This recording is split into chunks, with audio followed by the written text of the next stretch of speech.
O direito humano à alimentação adequada e saudável é um direito inerente a todos os seres humanos, independente de sua raça, cor, religião, etnia ou sexualidade. Ele é proveniente da Declaração de Direitos Humanos da ONU e da Constituição Federal de 88. Ou seja, o direito à alimentação adequada é um direito de todos os seres humanos e deve ser exigido e pautado pelo Estado, na forma de garantia desse direito para toda a população.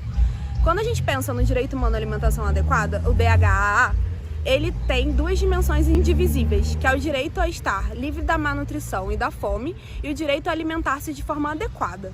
Quando a gente pensa nisso, às vezes pode se confundir um pouco pensando, meu Deus, a gente vive num país com grande exportação e produção de alimentos. Mas aí é que a gente se engana. Existe uma correlação entre o direito humano à alimentação e a produção de alimentos com a fome no país. Só que quando a gente vai pensar, a gente tem que pensar que o direito humano à alimentação ele se correlaciona com muitas outras coisas.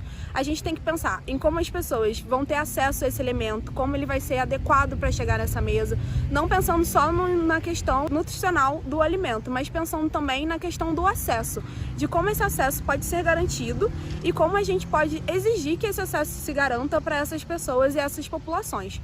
Quando a gente para pensar na pesquisa que teve de orçamento familiar de 2017 a 2018, a gente observa a insegurança alimentar no Brasil como um dos grandes fatores relacionados à fome, que na zona rural, por exemplo, está relacionado a 7% da população. Se a gente for trazer isso para os dias atuais, onde a gente vive um momento de pandemia, com diversas dificuldades de acesso ao trabalho, acesso à renda, a gente consegue imaginar que essa questão da fome no país só vem aumentando. E mesmo assim a gente continua com uma alta exportação e produção de alimentos. Então essa alta produção de alimentos ela não está diretamente relacionada com a questão da fome no país, sendo necessário a gente pensar no acesso, na adequação e nas formas de compra também. Então é muito necessário a gente pensar que para a gente garantir uma alimentação adequada, a gente precisa garantir acesso à educação, acesso à saúde e acesso ao trabalho.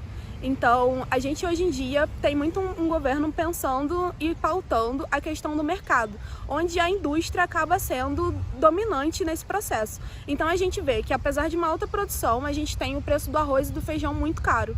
Então, o importante é a gente pensar no direito humano à alimentação e pensar também em estratégias econômicas e políticas para se garantir a exigibilidade desse direito.